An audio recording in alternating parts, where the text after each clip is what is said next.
नमस्कार, स्वागत है आप सभी लोगों का मालवी एकेडमी के इस ऑनलाइन लर्निंग प्लेटफॉर्म पे। मालवी एकेडमी पे सीयूटी 2025 की तैयारी यहां पर शुरू हो चुकी है। आज मैं इस वीडियो में बेसिकली बातचीत करने वाला हूं साइंस वाले बच्चों के बारे में। आप यहां पर अगर साइंस स्ट्रीम से होंगे तो आपके पास सीयूटी के थ्रू क्या क्या यहां पर कैरियर ऑप्शंस अवेलेबल हैं, कौन कौन से कोर्सेज आप कर सकते हैं, उन कोर्सेज के लिए सीयूटी की तैयारी आपको कैसे करनी है, क्या क्या चीजें होंगी, क्या क्या सिलेबस होगा, पेपर पैटर्न और किस तरीके के 2022 से लेकर 2024 के पेपर्स के लेवल में कैसे चेंजेस आए हैं, पूरी एनालिसिस मैं आपको इस वीडियो में यहां पर देने वाला हूं और एक कंप्लीट स्ट्रेटजी आपके साथ शेयर करूंगा कि किस तरीके से आप अपनी तैयारी को बहुत अच्छा यहां पर कर सकते हैं।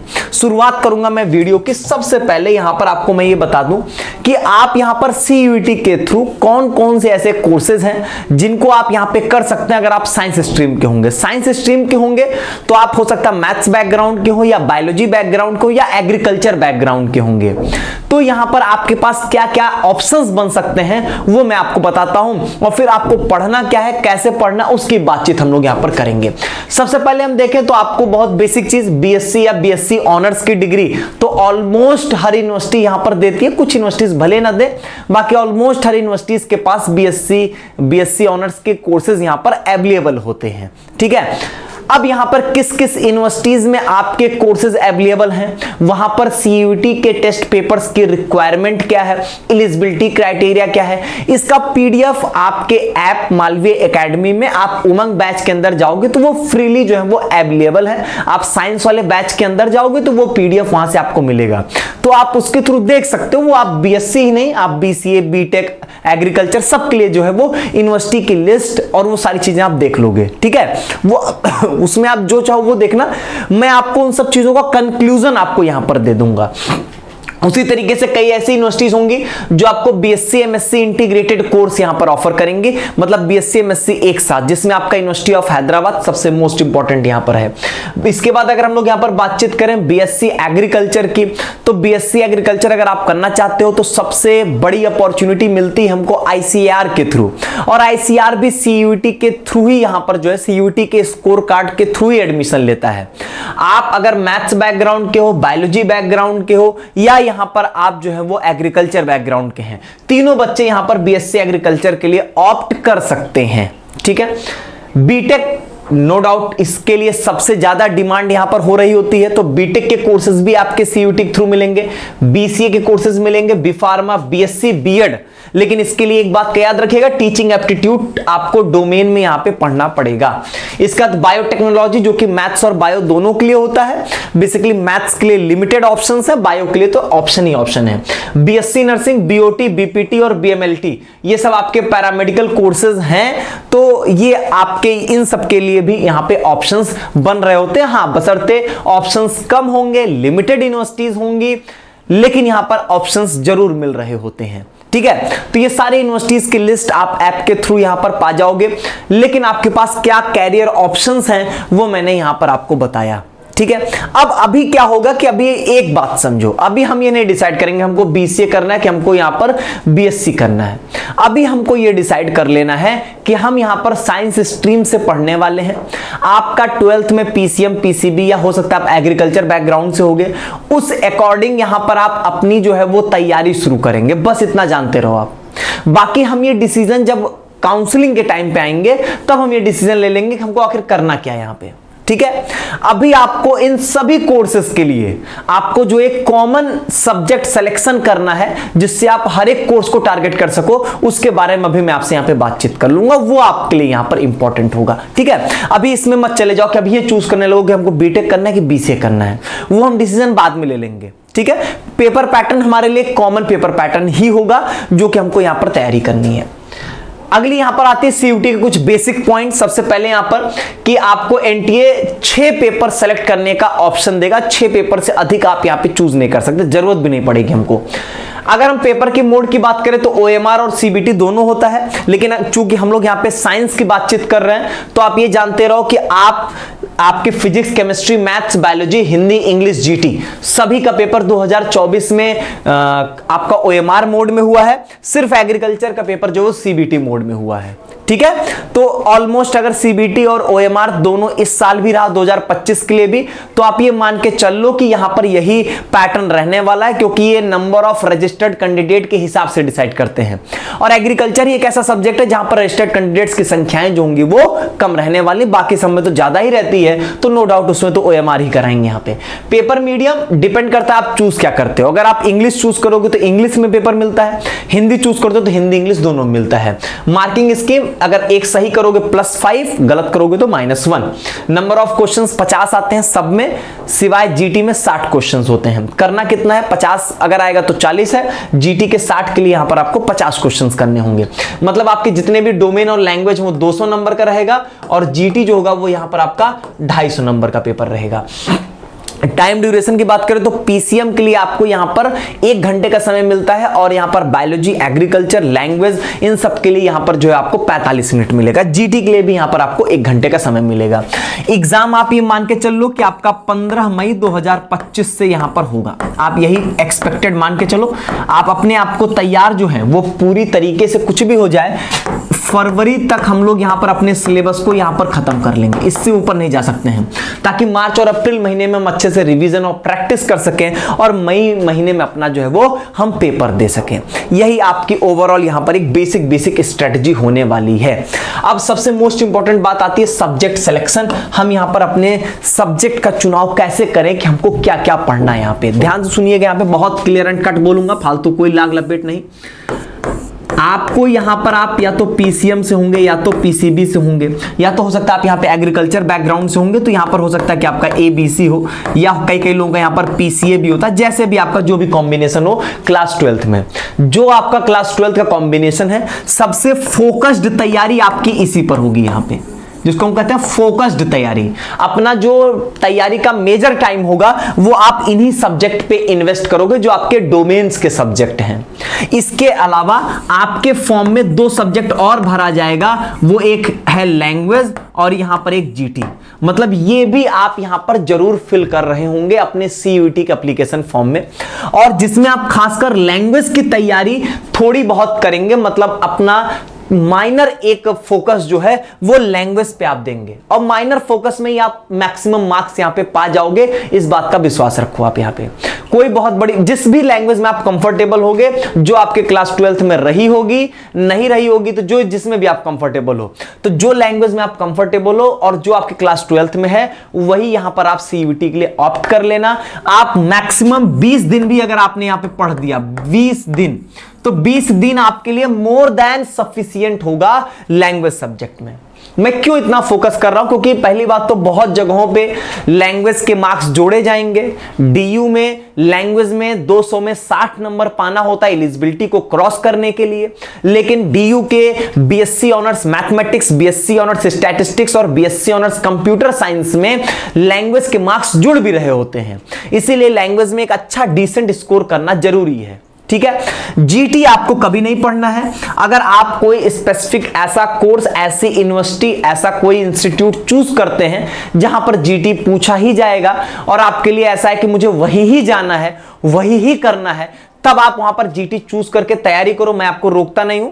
लेकिन मेरा यह मानना है कि आप यहां पर GT को एकदम लेस फोकस्ड रखो। आप पूरे साल भर मत पढ़ाई करो, GT की कोई दिक्कत नहीं है। मैथ, रीजनिंग, GK, GS इतने सारी चीजें हैं कि आप अगर सब कुछ पढ़ने जाओगे तो आप अपने डोमेन सब्जेक्ट को यहां पर बर्बाद कर दोगे। तो इसीलिए GT पर एक्स्ट्रा एफर्ट्स हमको बिल्कुल भी नहीं देना है। जो भी इजी गोइंग हो जाता है समय निकल के करना है, नहीं तो नहीं करना है। नहीं करोगे तो कोई नुकसान नहीं होगा। अगर फोकस करके करना शुरू कर दिए तो यहां पर ये जरूर नुकसान कर देगा आपको।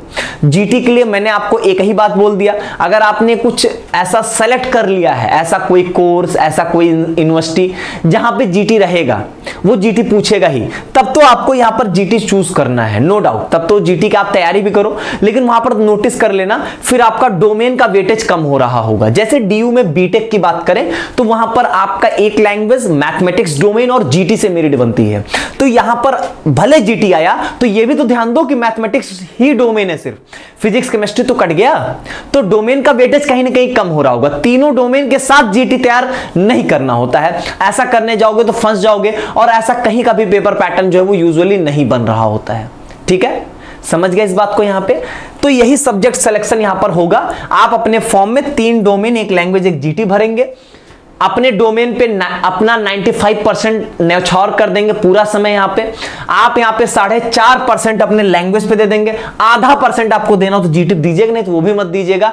लैंग्वेज और डोमेन आपने अच्छा कर लिया तो जीटी में आप जितना जानते हो उतना कर दोगे, आपका काम यहां पर बन जाएगा। यकीन मानो मेरे इस बात को, क्योंकि मैंने पिछले सालों में यही बच्चों को सजेस्ट किया और बच्चों ने अच्छा ही किया है जीटी में। अच्छा, जीटी सर पढ़ेंगे नहीं, पेपर में दें क्यों दें?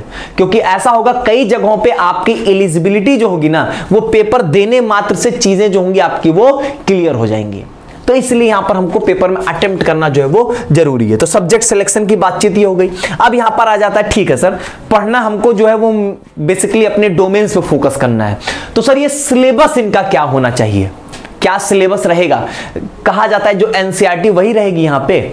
बिल्कुल बात सही है, एनसीईआरटी होती है, लेकिन ध्यान दीजिएगा ओल्ड एनसीईआरटी। और दूसरी बात यहां पे एनसीईआरटी से मतलब क्या है? एनसीईआरटी को देखो, एनसीईआरटी में ही सब कुछ है, लेकिन एनसीईआरटी क्या फिजिक्स की एनसीईआरटी से हम लोग पढ़ पाते हैं?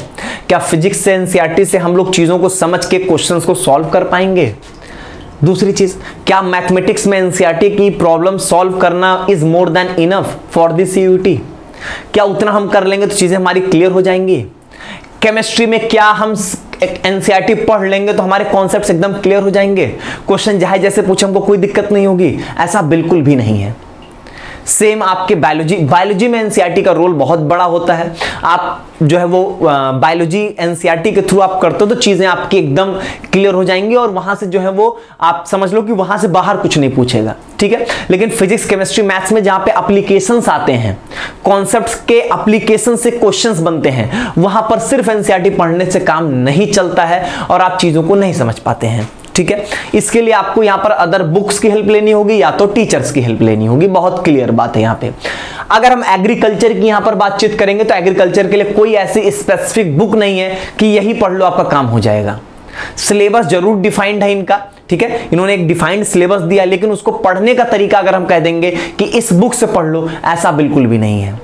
डिटेल्ड सिलेबस हर एक सब्जेक्ट का चैनल पे जाएगा, आप देखोगे, उसमें हम डिटेल्ड में चीजों को बातचीत करेंगे, लेकिन पहले जनरल वे में मैं इस वीडियो में आपसे बातचीत कर लूं। अब देखो यहां पर अगर हम लोग फिजिक्स, केमिस्ट्री, मैथ्स, बायोलॉजी की बात कर रहे हैं, उसमें हम लोग सबसे पहले फिजिक्स, केमिस्ट्री, मैथ्स की बातचीत कर ले। ध्यान सुनिएगा यहां पे। पहली चीज तो अब जो नई एनसीईआरटी है उसमें जो डिलीटेड चैप्टर्स हैं, डिलीटेड सिलेबस है, उसके पीछे मत जाइएगा, वो डिलीटेड भी आपसे पूछा जाएगा। इस बार एनटीए ने क्या किया था कि एक फ्रीक्वेंटली आस्क्ड क्वेश्चंस जो है एफएक्यू जिसको बोलते हैं, वो अपलोड किया था। उसमें उसने क्वेश्चन एकदम क्लियर डाला, पहले ही डाला कि जो डिलीटेड सिलेबस है एनसीईआरटी में, जो डिलीटेड पार्ट है ओल्ड एनसीईआरटी में जो, वो भी सीयूटी पूछ रहा है। तो उसने क्लियर किया, हम पूछ रहे हैं, हम सारे बोर्ड्स को कंपाइल करने के लिए ओल्ड एनसीईआरटी को यूज कर रहे हैं और आपको उसी को तैयार करना होगा। इसीलिए अपने बोर्ड के डिलीटेड सिलेबस को भी आपको पढ़ना, इस बात का ध्यान देना।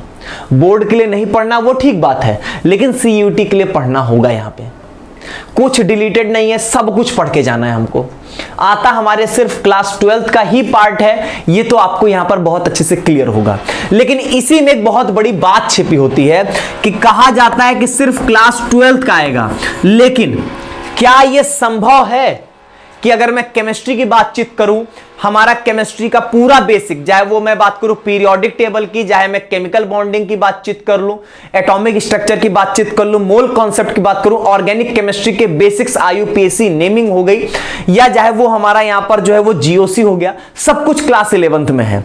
क्या मैं डायरेक्ट क्लास 12th पढ़ूंगा तो चीजें में हम उसको अडॉप्ट कर पाएंगे, कॉन्सेप्ट्स को समझ पाएंगे, उन कॉन्सेप्ट के एप्लीकेशन से आए हुए क्वेश्चंस को टैकल कर पाएंगे? नेक्स्ट टू इम्पॉसिबल है।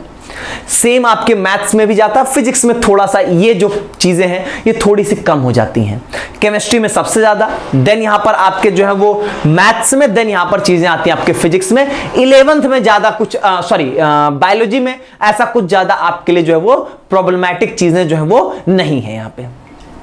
तो पहली बात तो यहां पर ये आ गया। अब इसका ये मतलब नहीं कि हम पूरा क्लास 11 भी पढ़ने जाएंगे, नहीं, क्लास 12 के चैप्टर्स में जहां पर 11th के कॉन्सेप्ट्स यूज होंगे वहां पर उन कॉन्सेप्ट्स को अच्छे से हमको समझ लेना है, उसके एप्लीकेशन से कोई प्रश्न नहीं आएगा। बस उस कॉन्सेप्ट को अगर हम समझ गए, जान गए, तो उसका एप्लीकेशन हम अपने क्लास 12 के चैप्टर्स में करेंगे ताकि अंडरस्टैंडिंग डेवलप हो जाए, हमको उसको रटना ना पड़ जाए, और क्वेश्चंस आएंगे तो हमसे फिर इजीली जो है वो सॉल्व हो जाएंगे। तो ऐसा नहीं है कि आपके लिए बहुत बड़ा बर्डन है, बर्डन नहीं है, बर्डन नहीं है। हाँ, बस ये है कि इस चीज को समझना है कि हमको उस कॉन्सेप्ट को भी एक बार जो है वो देख के समझ लेना है, ठीक है। और जब भी मैं पढ़ाऊंगा, कोई भी अगर होता है टीचर, अगर वो अच्छे से CUT को समझ रहा है, आपको समझ रहा है, तो ये जरूर करेगा वो, ठीक है, पहली चीज। अब यहां पर बात आती है कि अगर हम लोग यहां पर अपने सिलेबस को किस डेप्थ से पढ़ेंगे, यहां पर क्या लेवल होना चाहिए हमारा यहां पे।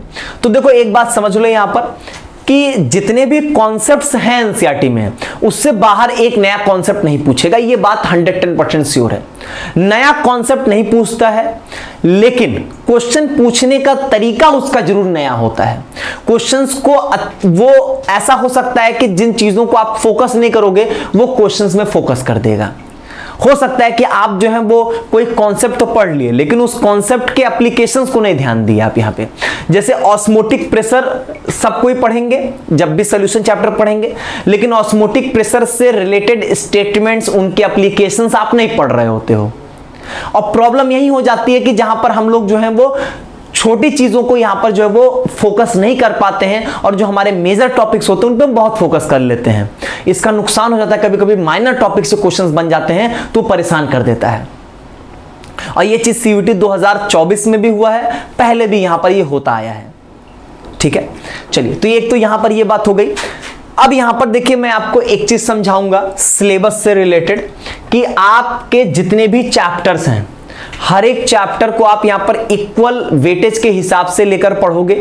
किस चैप्टर से ज्यादा प्रश्न आएंगे, किससे कम आएंगे, ये डिसाइडेड नहीं है। अगर हम 2022 से लेकर 2024 तक की पूरी एनालिसिस करेंगे चैप्टर वाइज, टॉपिक वाइज, वहां पर आप पाओगे कोई एक बेसिक सा ट्रेंड आपको नहीं मिलेगा, उस ट्रेंड में बहुत वेरिएशंस होंगे। 2024 में ही मेजर चैप्टर से क्वेश्चंस मिसिंग रखे, माइनर से भी ज्यादा क्वेश्चंस डाल दिए, तो हम कभी भी मेजर माइनर में डिस्ट्रीब्यूशंस ना करें तो हमारे लिए बहुत मैंडेटरी होगा। यूजुअली ये टीचर्स भी करते हैं, बच्चे भी करते हैं, वो हमको नहीं करना है, क्योंकि CUT का इस चीज में कोई भरोसा जो है वो नहीं है, ठीक है। समझ रहे हैं इस बात को यहां पे। अगर हम क्वेश्चन प्रैक्टिस की बातचीत करते हैं, तो क्वेश्चन प्रैक्टिस की मैं अगर आपसे बोलूं तो आप ये मान के चल लो कि अगर हम लोग यहां पर फिजिक्स में लेके चलें, केमिस्ट्री में लेके चलें, फिजिक्स केमिस्ट्री में अगर हम लोग यहां पर नीट के लेवल के क्वेश्चंस की प्रैक्टिस कर रहे हैं, जेईई मेंस के क्वेश्चंस की भी प्रैक्टिस करेंगे तो दिक्कत नहीं, वैसे कम से कम नीट के लेवल की क्वेश्चंस की प्रैक्टिस तो मैंडेटरी है कि आप एटलीस्ट इतने को इसके क्वेश्चंस के लेवल की प्रैक्टिस जरूर अच्छे से यहां पे कर रहे होंगे, ठीक है। इनके PYQs जेईई मेंस के, नीट के आप कर लेते हो तो यहां पर आप एक प्लस फैक्टर आपके पास यहां पर जरूर ऐड ऑन हो जाएगा। दूसरी चीज, मैथमेटिक्स के लिए मैं ये जरूर कहूंगा कि आपको जेईई मेंस के लेवल तक जाना ही जाना है, अदरवाइज यहां पर आपके लिए चीजें जो होंगी वो दिक्कत कर जाती हैं। कुछ क्वेश्चंस तो ठीक है, लेकिन कुछ क्वेश्चंस यहां पर अच्छे लेवल के बन जाते हैं। कभी कभी अब 2023 में पेपर को इजी रखा मैथ्स में, लेकिन 2024 में पेपर लेंदी भी हो गया और कहीं न कहीं पेपर जो वो टफ भी हो गया और बच्चे यहां पर उतना अच्छा स्कोर नहीं कर पाए। तो ये चीजें होती हैं, हर साल इस तरीके के बदलाव होते रहते हैं। हमको अपने आप को वर्स्ट के लिए तैयार करना होगा, कैसा भी आए हम यहां पर अच्छा करें, ये हमारे लिए इंपॉर्टेंट होगा। तो सिलेबस में ओवरऑल सिर्फ क्लास 12 का होगा, ओल्ड एनसीईआरटी जो पुराना जो डिलीटेड नहीं है उसके अकॉर्डिंग आपका सिलेबस होगा। सिलेबस डिटेल्ड में हर एक सब्जेक्ट एक्सपर्ट आएंगे तो उसके बारे में आपसे बातचीत करेंगे। हर एक सब्जेक्ट का सिलेबस जो है वो डिटेल्ड में आपसे यहां पर डिस्कस कर लिया जाएगा, वो आपकी प्रॉब्लम नहीं है, वो हम अपनी तरफ से बताएंगे। 2022 से 2024 के एनालिसिस भी आपको दे देंगे, किस चैप्टर से किस तरीके के प्रश्न यहां पर क्या डिफिकल्टी लेवल रहा है, वो सारी चीजें भी हम आपसे यहां पर डिस्कस कर लेंगे, तो वो हम बता देंगे। उसके लिए नहीं परेशान होइए। परेशान अभी जो आपको यहां पर होना है वो बेसिकली यहां पर ये होना है कि आप अब कितना सिंसियरली अपनी तैयारी को शुरू करने जा रहे हैं, क्योंकि लापरवाही आपने जरूर, अगर आपने 2024 में दिया होगा, आपका सिलेक्शन नहीं हुआ तो जरूर आपने लापरवाही किया होगा। और पेपर का लेवल बढ़ता है, उसी अकॉर्डिंग जो है वो बच्चों का लेवल भी बढ़ जाता है और बच्चे अच्छा स्कोर अच्छे पेपर में भी कर रहे होते हैं। तो ये ना सोच के चलें कि पेपर का लेवल बढ़ जाएगा तो बच्चे अच्छा परफॉर्म नहीं करेंगे तब भी हमारा सिलेक्शन होगा। अब ऐसा नहीं होता है, बच्चों के लेवल अब धीरे धीरे यहाँ पे बढ़ जाते हैं और वहां पर वो जो है वो उतना ही अच्छा स्कोर करते हैं, भले पेपर ईजी आ रहा है, पेपर यहाँ पे टफ आ रहा है। तो इसलिए अपने आप को जो है वो अच्छे से तैयार करना बहुत जरूरी यहां पर हो जाता है। ठीक है, बायोलॉजी के लिए मैंने बोला कि एनसीईआरटी ही आपकी माई बाप है। आप एनसीईआरटी को जितना अच्छे से घोट के पी लोगे उतना ही आप अच्छा परफॉर्म करके आओगे। और बायोलॉजी में हर साल के तरीके से इस साल भी जो है वो बच्चों ने शानदार स्कोर किए, वहां से मेरिट जो होती है वो बहुत तेजी से भागती है। कट ऑफ हाई जाने का रीजन बायोलॉजी ही होता है। एग्रीकल्चर का पेपर इस बार इजी किया, पिछली बार पेपर मॉडरेट लेवल का था। तो एग्रीकल्चर का एक डिफाइंड सिलेबस है, बेसिकली वो जो पहले आईसीआर का होता था उसी के लिए इन्होंने उसी का सिलेबस लगभग इन्होंने रख दिया है। तो एक जो डिजाइंड सिलेबस है, जैसा इन्होंने बताया, जितने टॉपिक्स बताए हैं उतने ही टॉपिक्स पढ़ने होते हैं। हाँ, क्वेश्चन पूछने के तरीके में जरूर बदलाव करता है, उसके बारे में भी मैं आपसे यहां पर बातचीत करने वाला हूं। ठीक है, तो सिलेबस का ये ओवरऑल यहां पर आपका पैटर्न जो है वो रहने वाला है। अब यहां पर बातचीत आती है यहां पर कि हमको कुछ एक्स्ट्रा पॉइंट्स, कुछ एक्स्ट्रा एज स्ट्रेटजी जिसको हम लोग यहां पर बोलते हैं, कि अगर ये आपने कर लिया तो आप जो वो मेरिट में आ रहे होगे, कहीं ना कहीं बाकियों की भीड़ से अलग हो रहे होगे। सबसे पहली चीज टाइम बाउंडेड प्रैक्टिस। जब भी आप अपनी तैयारी करेंगे, अपनी यहां पर प्रैक्टिस करेंगे, तो इस चीज का ध्यान देंगे कि समय सीमा एक निश्चित समय में ही आप यहां पर जो है वो तैयारी करेंगे। आपकी समय सीमा तय होनी चाहिए पहले से। क्यों? आप अगर ध्यान दोगे तो पीसीएम का जो पेपर है उसके लिए यहां पर आपको मिलता है 1 घंटा, जिसमें से आपको 50 क्वेश्चंस पढ़ने हैं और 40 क्वेश्चंस आपको करने हैं। अगर आपकी स्पीड अच्छी नहीं रही, स्पीड में सबसे मोस्ट इंपॉर्टेंट कैलकुलेशन अच्छी नहीं रही, तो यहां पर आप जो है वो विद इन टाइम सभी क्वेश्चंस को पढ़ भी नहीं पाएंगे। क्वेश्चंस करने की बात ही छोड़ दीजिए। तो हमको अपनी कैलकुलेशंस, अपनी प्रैक्टिस की स्पीड डे 1 से स्ट्रॉन्ग करनी होगी और उसकी तैयारी एकदम शुरू से हर दिन होती है। कैलकुलेशन का कोई अलग से सेशन नहीं होता है कि हम चाहेंगे 10 दिन बैठ के कैलकुलेशन करेंगे, नेक्स्ट टू इम्पॉसिबल है।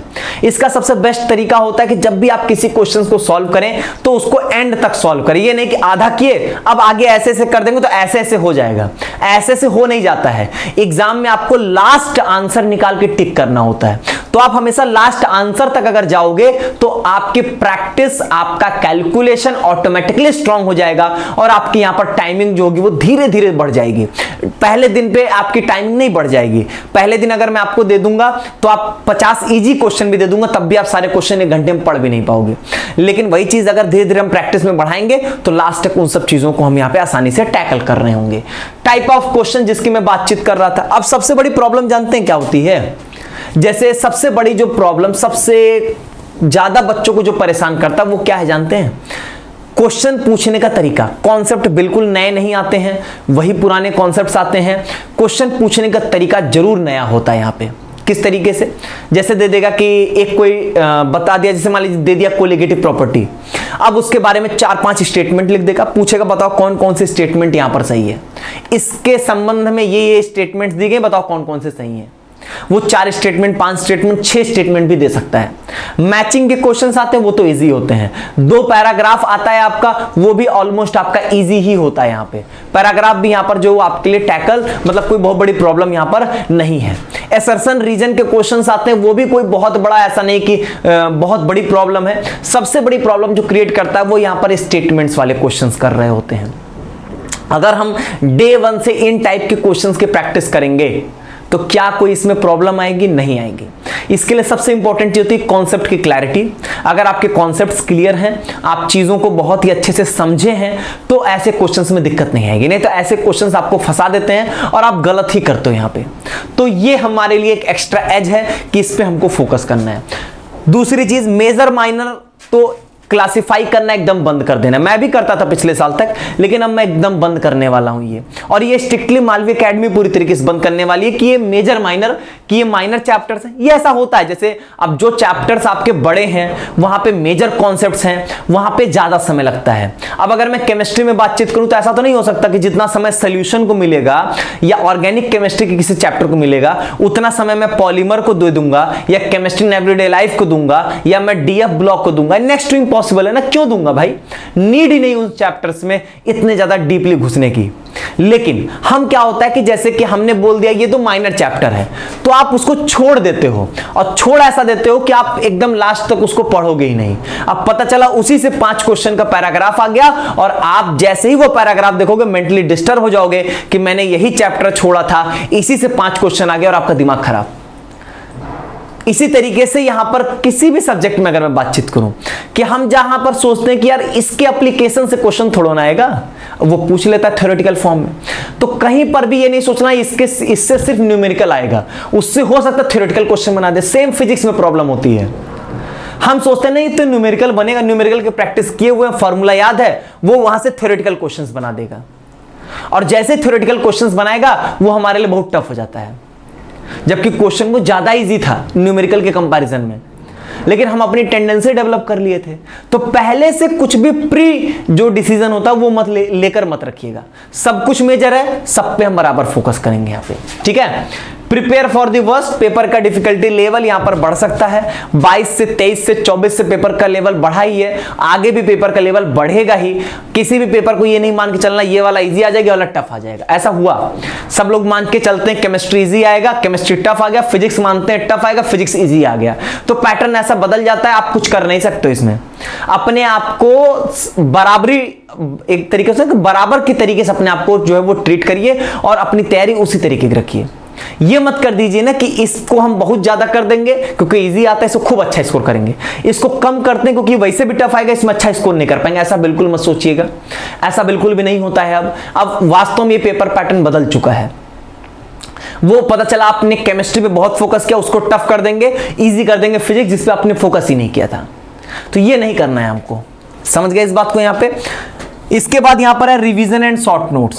डे 1 से इस बात को समझ जाइएगा कि आप अपने आप को इस तरीके से तैयार करिएगा कि हम जो कुछ भी पढ़ रहे हैं, अगर वो चीज हमको यहां पर जो है वो एग्जाम के लास्ट के 1 महीने में रिवीजन करना हो, तो जब हमारे पास 15-16 चैप्टर एक सब्जेक्ट के, उसी तरीके से टोटल 45-48 हमारे पास चैप्टर्स होंगे, तो कैसे हम उनको एक साथ रिवाइज कर रहे होंगे? क्या पॉसिबल है कि इतनी मोटी मोटी नोट्स सबकी हम तैयार कर पाएंगे? पॉसिबल है?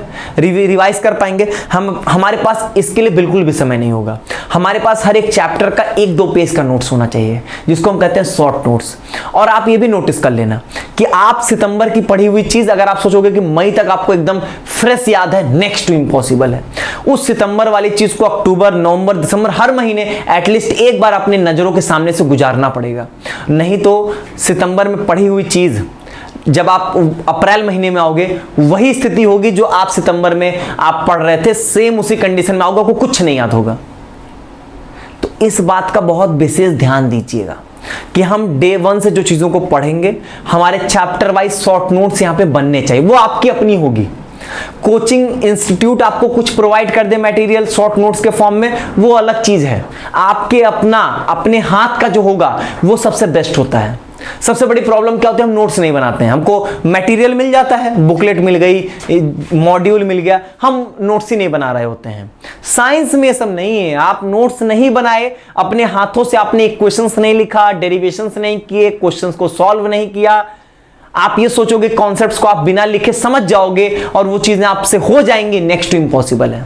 आपको कितना भी मटेरियल मिल जाए, लेकिन आपको लिखना है खुद से, तभी वो चीजें ऐसा होगा कि आप एडॉप्ट कर पाओगे, ग्रैप्स कर पाओगे। नहीं तो वो चीजें बस आपके आंखों के सामने से दिखेंगी, आपको बस फील होगा, लेकिन वो एक्चुअल में आपके पास नहीं होगा। आप उसको कुछ भी सीख नहीं पाए हो। यही सबसे बड़ी प्रॉब्लम होती है साइंस के सब्जेक्ट्स में। बायोलॉजी एग्रीकल्चर में हम ये काम कर सकते हैं कि हो सकता है कि वहां पे वो चीजें सिर्फ याद करने वाली चीजें हैं, तो हम लोग उनको, हमारे पास समय नहीं है तो मटेरियल से याद करके उसी में टिक कर लिए, ठीक है, वहां पे चल सकता है ये काम। लेकिन हर जगह ये चीज नहीं चलेगी, इस बात का यहां पर समझ लीजिएगा। ये बात आप क्लियर मान लीजिए कि फिजिक्स केमिस्ट्री मैथ में ये चीज तो कभी भी इंप्लीमेंट मत करिएगा। आप रिएक्शंस को लिखोगे नहीं और आप सोचोगे कि आपको याद हो चुकी हैं देख के, कभी नहीं याद है। जब क्वेश्चन आएगा तो आप कुछ नहीं कर पाओगे वहां पे, ठीक है। तो ये है ओवरऑल चीज। अगर हम लोग यहाँ पे लास्ट एक बातचीत करते हैं स्टडी मटेरियल की, तो स्टडी मटेरियल में मेरी तरफ से एक चीज यहाँ पर मैं आपको बताऊं। देखो, बुक्स के नाम पे तो मैं किसी बुक को सजेस्ट नहीं कर सकता हूँ सिवाय एक एनसीईआरटी। मैं एनसीईआरटी को जरूर सजेस्ट कर सकता हूँ, आप पुराने वाले एनसीईआरटी के थ्रू पढ़ेंगे। मैं बस एक चीज यहाँ पर बोलता हूँ कि भैया आप एक काम जरूर कर लेना, फिजिक्स केमिस्ट्री मैथ्स और बायोलॉजी वाले बच्चों के लिए बता रहा हूँ, जेईई मेंस प्लस नीट, इनके पीवाईक्यूज को यहां पर आप जरूर सॉल्व करोगे। ये क्वेश्चन प्रैक्टिस के लिए अगर आप इतना भी कर रहे हो ना तो मोर देन इनफ है। प्लस आप अपने सीयूईटी के पीवाईक्यूज को यहां पर जरूर कर लेना, ये सब हमारे ऐप पे मिल जाएगा, ठीक है। सब कुछ ये सब हमारे ऐप पे मिल जाएगा, मतलब ये सब अभी अपलोडेड नहीं है, अपलोड कर दिए जाएंगे सेशन के शुरुआत के साथ। यहाँ पे 22-23 के जेईई मेंस नीट तो टीचर्स अपने अकॉर्डिंग कराएगा, हम उसको अपलोड करके नहीं देंगे, वो तो इजिली ऐसे ही गूगल पर डालोगे तो आपको अवेलेबल है, यहाँ पे कोई दिक्कत नहीं है। सीयूईटी के पीवाईक्यूज अवेलेबल नहीं है, वो हम अवेलेबल करवाएंगे आपको। सीयूईटी क्या करता था, 22 में 23 में मल्टीपल पेपर्स करवाता था। आप खुद सोचो, जहां पे मल्टीपल पेपर्स हो रहे होंगे, एक साल में अगर 15 पेपर हो गया, 15 पेपर ऐसे हैं, मतलब हम खुद अवेलेबल कराएंगे 10-10, 12-12 पेपर्स आपको, सब तो मिल नहीं पाते हैं, तो 10-10, 12-12 पेपर्स हैं, हर पेपर में 50 क्वेश्चंस आ रहे हैं, 500 क्वेश्चंस आपको मिलेंगे। इवन आपको अगर सीयूईटी के पीवाईक्यूज चाहिए, कोई लोड नहीं करना है, आप कुछ दिमाग नहीं लगाना है। आप अगर हमारे YouTube चैनल पे चले जाओगे तो हमने चैप्टर वाइज हर एक के पीवाईक्यूज को सॉल्व करवाया है, मतलब हर एक चैप्टर के टॉपिक वाइज पीवाईक्यूज को हमने करवाया है कि एक चैप्टर में अगर 10 टॉपिक्स हैं तो 10 टॉपिक्स के हमने अलग अलग क्वेश्चंस को छांट के और उनके पीवाईक्यूज को करवाया है प्रॉपर एकदम डिटेल्ड सॉल्यूशन के साथ। तो वहां से भी आप उन सब चीजों को कवर कर सकते हो। पूरा पीवाईक्यू यहाँ पे ऑलरेडी पिछले साल कराया गया, इस साल भी जो है वो पीवाईक्यूज को करवाया जाएगा, वो उसके लिए परेशान नहीं होना है आपको, वो पीवाईक्यूज आपको करवाए जाएंगे, निश्चिंत रहिए उन सब चीजों के लिए, ठीक है। तो ये रहेगी आपकी ओवरऑल बातचीत यहाँ पे, और ये सारी चीजें आपके लिए अवेलेबल भी होंगी, आप करोगे भी, लेकिन करना बहुत कंपलसरी है। अगर आप इतना कर लेते हो ना, इतने पीवाईक्यूज भी कर लोगे तो बहुत ज्यादा नए क्वेश्चंस करने की जरूरत नहीं होगी। हाँ, जैसा मैंने कहा कि जहां पर न्यूमेरिकल चीजें हैं वहां पर भी आपकी थ्योरेटिकल अप्रोच होनी ही चाहिए, अन्यथा चीजें आपके हाथ से चली जाएंगी और चीजें फिर गड़बड़ हो जाएंगी, ठीक है। चलिए, तो ये एक रहेगी कंप्लीट स्ट्रेटजी आपके लिए, और मैंने आपको सारी इंफॉर्मेशन इस वीडियो में दे दिया। हाँ, हम लोग आगे की वीडियोस में जब मिलेंगे तो सब्जेक्ट वाइज सिलेबस और 2022 से 2024 के पेपर्स की एनालिसिस के साथ मिलेंगे, जहां पर हम आपको हर एक चैप्टर्स के अकॉर्डिंग बताएंगे किस तरीके का क्या ट्रेंड रहा है, किस तरीके के क्वेश्चंस के लेवल रहे हैं, वो सारी बातचीत जो है वो की जाएगी, ठीक है। तो सब्जेक्ट वाइज टीचर्स आपको मिलेंगे तो और डिटेल्ड में आपसे इन डेप्थ जो है वो बातचीत करेंगे। चलिए, आज की वीडियो में बस इतना ही, हम लोग फिर मिलेंगे, तब तक के लिए आप सभी लोगों का बहुत बहुत धन्यवाद।